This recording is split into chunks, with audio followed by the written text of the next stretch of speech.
Les millions de Las Vegas nous vendaient du rêve, des nuits blanches, l'adrénaline et l'espoir fou qu'un seul tour de roue change une vie. Mais en 2025, cette lumière semble malade, glaciale, tel un spectre hantant ce que la ville fut jadis. Le strip, autrefois noir de monde avec des voyageurs de toute la planète, résonne plus que par son silence. Les casinos mettent la clé sous la porte, 4300 emplois pulvérisés en un mois à peine. Et ceux qui faisaient battre le cœur de la cité se font expulser de chez eux. Beaucoup finissent sous des tentes, à 2 pas des tables de roulette où se jouent des millions. Ce qui était le terrain de jeu de l'Amérique est en train de devenir une fable tragique sur l'effondrement économique et les serments trahis. Derrière les panneaux scintillants et les jackpots oubliés se cache une spirale infernale, entraîne tout le monde dans sa chute.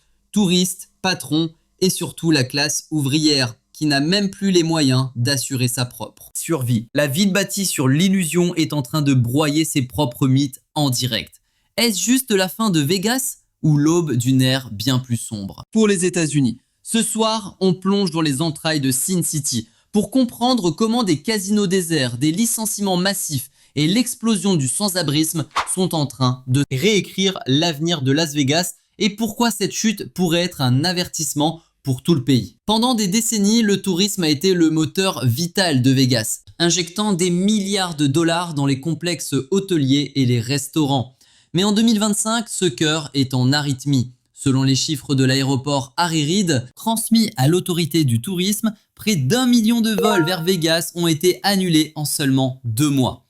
Ce chiffre hallucinant représente bien plus que des vacances ratées. C'est le signal d'alarme d'un système qui ne tient debout que grâce au flux continu de visiteurs. Plus inquiétant encore, la chute des touristes canadiens, moins 20%. Une claque monumentale, sachant que le Canada représentait historiquement 1/5 du trafic international de Vegas. Les causes s'empilent comme des dominos prêts à tomber. Durcissement des visas, instabilité aux frontières, taxes douanières et flambée des billets d'avion ont érigé des murs rendant la destination dissuasive.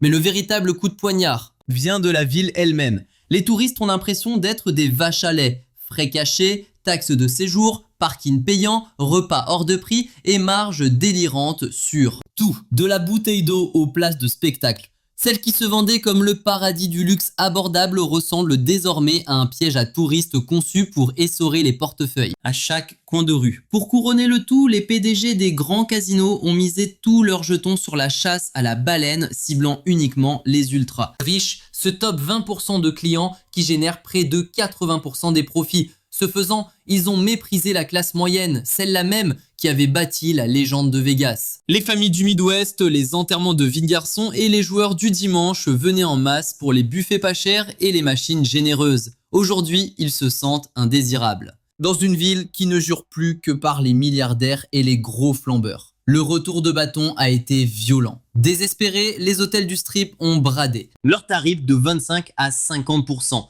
Allant même jusqu'à supprimer ces fameux frais de séjour qui enrageaient tout le monde. Pourtant, ces soldes n'ont eu presque aucun effet. Les avions volent à vide, les tours d'hôtel restent plongées dans le noir et les salles de jeu jadis électriques résonnent d'un calme angoissant.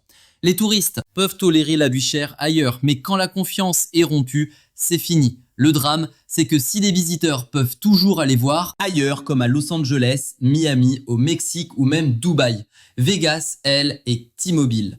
Toute son économie est enchaînée au tourisme. Et quand cette artère vitale est sectionnée, la ville n'a aucun plan B. Celle qu'on appelait la capitale mondiale du divertissement apprend une leçon brutale. Quand le rêve s'étiole pour le client, toute la machine se grippe. L'absence de touristes a fait basculer le silence des tables de jeu vers les salles de pause, les vestiaires et les pointeuses de l'immense main-d'œuvre locale.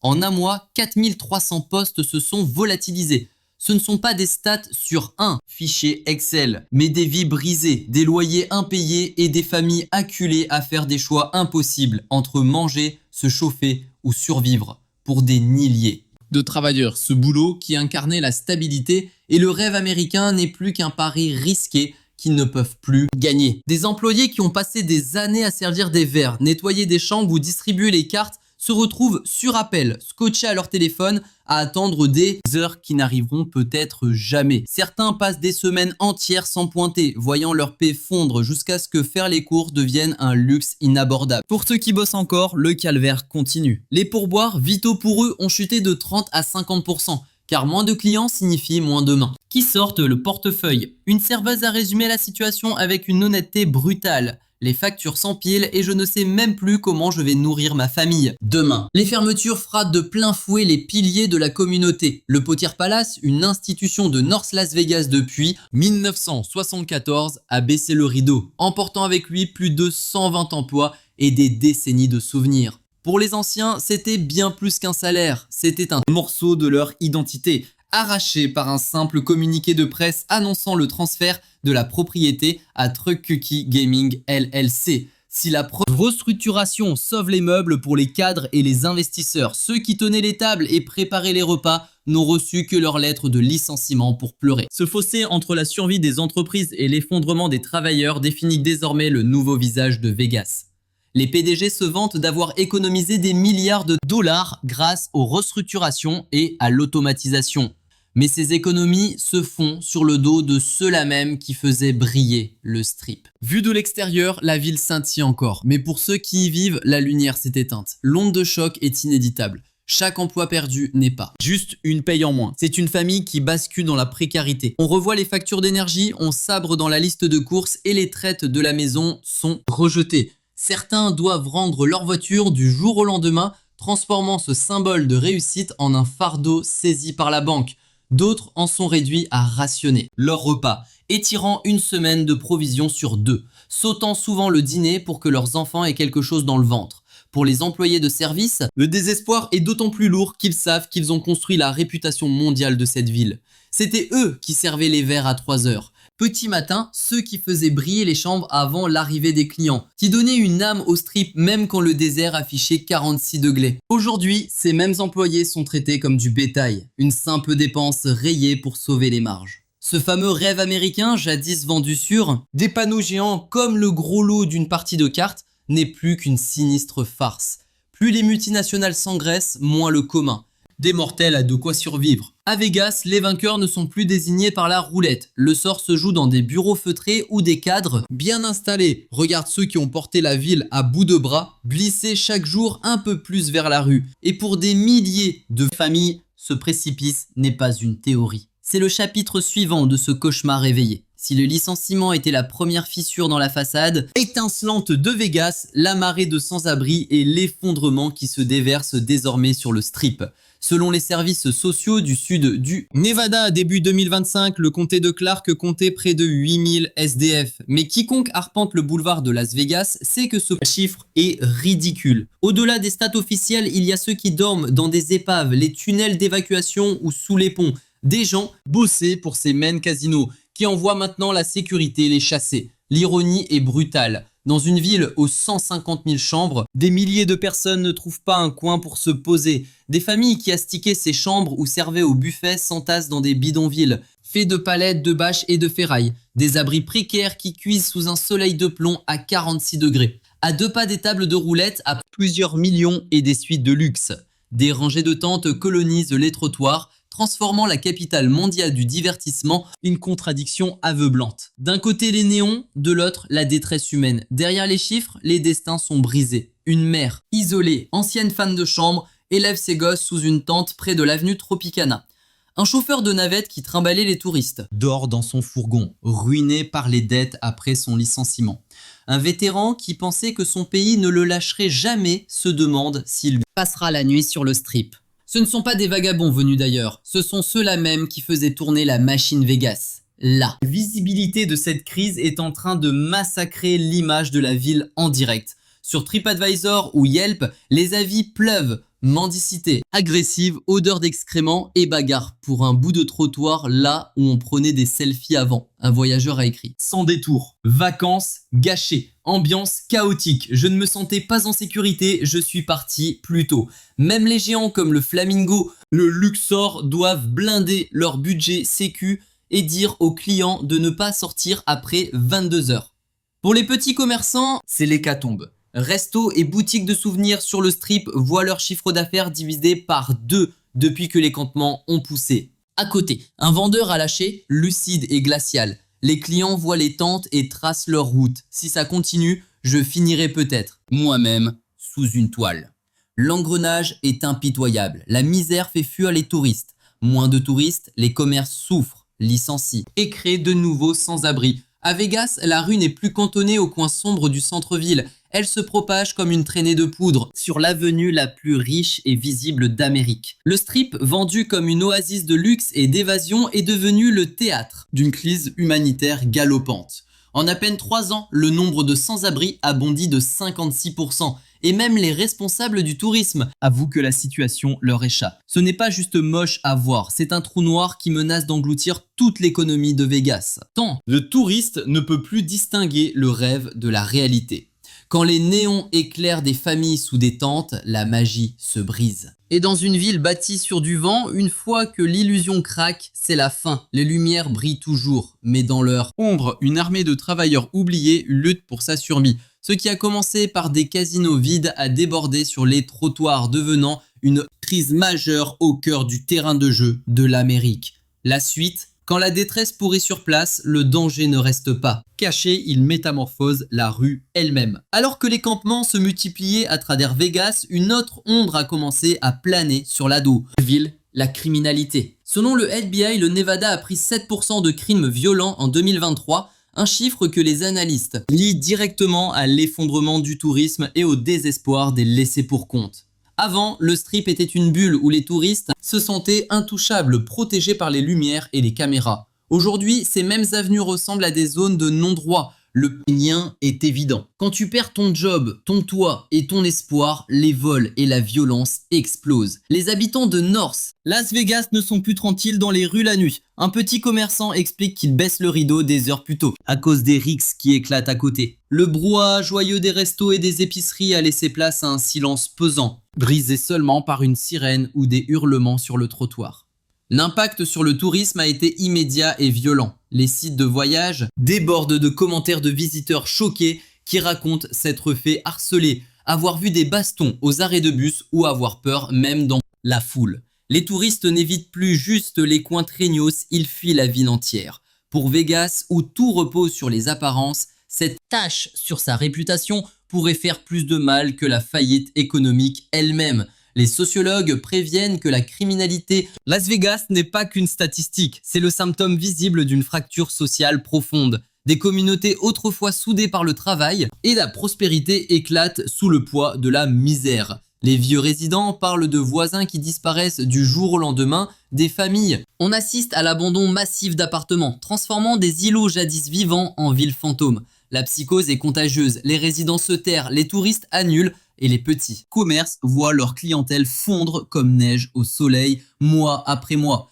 Parallèlement, rumeurs et on-dit se propagent comme une traînée de poudre. On raconte que les campements de fortune, devenus des supermarchés de la drogue ou des foyers de violence, angoissent tout le monde, que ce soit fondé ou non. Dans une métropole qui lutte déjà pour préserver son âme, l'image qu'elle renvoie est aussi destructrice que la réalité. La municipalité a tenté de riposter en déployant davantage de patrouilles de police et des points de contrôle. Mais ce n'est que du maquillage sur une plaie béante. On soigne le symptôme, pas la maladie. Le mal profond, c'est la confiance brisée entre les habitants et leur ville, entre les vacanciers et le rêve qu'on leur a vendu, ou entre les patrons et ces ouvriers qui leur ont pourtant offert des profits records. Quand la confiance s'effrite, la peur prend toute la place. Et à Las Vegas, l'angoisse galope. Chaque titre de journal sur une agression, chaque vidéo virale d'une rixe sur Fremont Street, chaque avis en ligne alertant du danger. Tout cela érode ce fantasme soigneusement bâti qui a fait vivre la Sin City pendant des décennies. Le cycle est devenu d'une prévisibilité effrayante. La misère nourrit l'insécurité. L'insécurité fait fuir le tourisme. Sans tourisme, les emplois s'évaporent. Sans boulot, la misère s'aggrave. À chaque tour, l'étau se resserre, entraînant Las Vegas toujours plus loin dans l'abîme. Ce qui ressemblait jadis au paradis du divertissement vacille désormais, menaçant de devenir une sorte de sombre leçon d'histoire. Une cité où les paillettes ont laissé place à la terreur et où la nuit n'est plus sûre, même sous la lueur des néons. Si Las Vegas, la ville qui ne dort jamais, peine aujourd'hui à sécuriser son propre trottoir, quel espoir reste-t-il pour les petites bourgades d'Amérique? Le prochain chapitre ne demande pas seulement si Vegas va survivre, il pose la question de la survie du rêve américain lui-même, là où le désespoir a déjà changé les règles du jeu. Quand les habitants et les experts chuchotent que Las Vegas devient le Détroit de l'Ouest, ce n'est pas une insulte gratuite, c'est une comparaison glaciale. Détroit était autrefois le joyau de l'industrie américaine, la capitale mondiale incontestée de l'automobile. À son apogée au milieu du XXe siècle, la ville comptait près d'1,8 million d'âmes et incarnait la prospérité mondiale. Mais Détroit a tout misé sur une seule carte, l'industrie automobile. Et quand ce colosse s'est effondré sous le poids de la mondialisation, de l'automatisation et d'une gestion désastreuse, la ville a perdu bien plus que des emplois. Elle a perdu son âme. En 2020, la population de Détroit avait chuté de plus de 60%, laissant derrière elle des quartiers fantômes, des usines closes et une réputation de misère qu'il a fallu des décennies pour redorer. Las Vegas se trouve au bord du même gouffre. Sauf qu'ici, ce ne sont pas les voitures, mais le tourisme et le spectacle. Presque toute l'économie de la vallée, des restaurants aux taxis en passant par les boutiques et l'immobilier, dépend du flux constant des visiteurs qui inondent les casinos. D'après le bureau du recensement américain, le revenu médian des foyers du secteur des services à Las Vegas a chuté de près de 6% entre 2021 et 2024. Pour une communauté qui vit au rythme de chaque vacation, de chaque pourboire et de chaque heure supplémentaire, cette baisse n'est pas qu'un chiffre, c'est un coup de poignard dans leur survie quotidienne. Le danger saute aux yeux quand une ville se construit autour d'une seule industrie. Le moindre ralentissement peut déclencher une avalanche. Des casinos déserts, ce n'est pas juste des salaires en moins, c'est moins de taxis au départ de l'aéroport, moins de clients pour les repas de minuit, moins de touristes dans les commerces locaux, chaque strate de l'économie s'effondre en même temps. Et soudain, cette fondation jadis inébranlable semble aussi fragile que du verre. Les signaux d'alarme clignotent partout. Des rues qui vibraient autrefois au rythme de la nuit sont aujourd'hui d'un silence inquiétant. Des quartiers entiers, autrefois portés par les salaires des employés de casinos, peinent à garder leurs épiceries et leurs écoles ouvertes.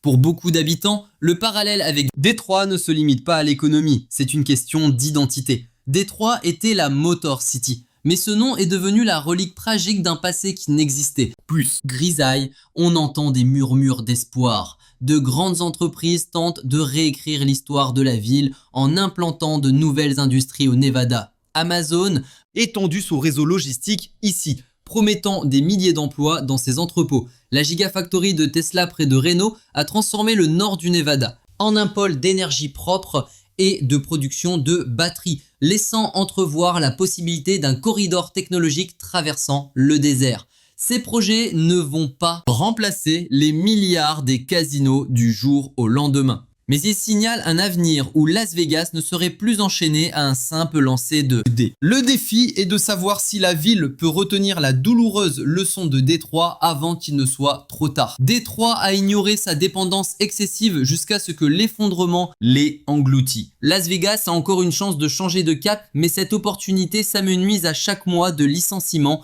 de fermetures et de rêves brisés. S'il a vidé de sa substance. La question n'est plus de savoir si Las Vegas est vulnérable. La question est de savoir si elle a le courage de se reconstruire avant que la spirale ne devienne irréversible. Car si une cité bâtie pour défier le désert tombe victime de son propre modèle unidimensionnel, alors le surnom de Détroit de l'Ouest ne sera plus un avertissement, ce sera la réalité. La question qui hante Las Vegas aujourd'hui n'est pas seulement celle de la survie, mais de la réinvention. Une ville entièrement bâtie sur le tourisme, les casinos et le spectacle peut-elle se diversifier assez vite pour éviter le sort de Détroit? Les solutions à court terme sont déjà visibles. Certains hôtels ont discrètement commencé à supprimer les frais de séjour, une charge jadis jugée intouchable. D'autres testent des tarifs au rabais et des forfaits pour faire revenir cette classe moyenne qui a fait la gloire de Vegas. Les patrouilles de sécurité ont été renforcées sur le strip et les autorités s'activent pour soigner l'image de la ville en déplaçant les camps de sans-abri loin des zones touristiques. Mais ces mesures sont au mieux des pansements, des distractions éphémères dans une ville confrontée à un effondrement structurel. La vraie solution réside dans l'élargissement de la base économique. Selon un rapport de 2023 de la Brookings Institution, le Nevada investit moins de 0,5% de son PIB dans la recherche et le développement, l'un des niveaux les plus bas du pays. Cette statistique révèle à la fois une faiblesse et une opportunité. Pendant des décennies, Las Vegas s'est reposé sur son image de terrain de jeu géant. Mais la ville possède aussi des atouts capables d'attirer des industries. Loin, très loin du bruit des jetons, on trouve une main-d'œuvre jeune et des terrains à prix cassés, surtout face aux tarifs côtiers. Le tout idéalement placé entre l'Ouest américain, le Mexique et l'Asie. Certains géants ont déjà flairé le bon coup. Google a confirmé qu'il allait booster ses centres de données au Nevada avec à la clé des milliers de postes dans la tech qui pourrait devenir la nouvelle colonne vertébrale de l'État. De son côté, Amazon déploie sa force logistique, créant des emplois stables qui ne dépendent pas d'un coup de chance au blackjack. Mais au-delà des entrepôts et des codes informatiques, le vrai jackpot dort sous le sable, l'énergie verte, avec ses déserts infinis et ce soleil de plomb. Le Nevada a tout pour devenir le roi du solaire, capable d'alimenter ses villes et de revendre le surplus aux voisins. Cela dit, niveau local, l'économie ne redémarrera pas sans régler la crise du logement. La méthode du logement d'abord, donner un toit avant de vouloir, régler tout le reste, a fait des miracles ailleurs, comme à Salt Lake City qui a vu son nombre de sans-abri chuter spectaculairement. Si Las Vegas joue cette carte-là, en s'alliant au privé et en exploitant les friches avec des fonds mixtes, on pourrait empêcher des milliers de bosseurs de sombrer dans la misère. Mais attention, le béton ne suffit pas. Il faut une vision. Pendant trop longtemps, Las Vegas s'est vendu comme un mirage, une bulle hors du temps où l'argent pouvait acheter l'espoir. Aujourd'hui, cette illusion ne tient plus. Pour vraiment renaître, la ville doit changer de disque. Vegas, ça ne doit plus être juste le jeu. Ça doit devenir synonyme d'innovation, de ténacité et d'opportunité. Il faut troquer les tapis verts contre des labos de recherche, les bandits manchots contre des startups et les néons contre des industries durables capables de porter la cité vers le siècle prochain. Le piège, c'est l'inertie qui guette les villes trop sûres d'elles. Détroit s'est accroché à ses voitures jusqu'au silence des usines. Vegas va-t-elle s'accrocher à ses casinos jusqu'à l'extinction des feux? Les cartes sont déjà distribuées. Technologie, logistique, énergie solaire, logement. Mais la ville doit choisir, miser sur l'avenir ou s'entêter dans une partie qu'elle est déjà en train de perdre. Pour Vegas, c'est une question de vie ou de mort. Se réinventer n'est pas un luxe, c'est de la survie. Elle peut continuer à chasser les gros poissons en oubliant la classe moyenne ou bâtir des fondations assez solides pour encaisser le prochain choc. Sinon, le surnom de Détroit de l'Ouest ne sera pas une menace, mais une prophétie accomplie. Vegas a toujours été la terre de la seconde chance. L'endroit où l'on pouvait se refaire en une nuit, où l'échec n'était qu'à un tour de roue de la gloire. Mais en 2025, le masque est tombé. Casino vide, hôtel barricadé, 4300 emplois volatilisés et près de 8000 personnes à la rue. Ce ne sont plus des chiffres lointains.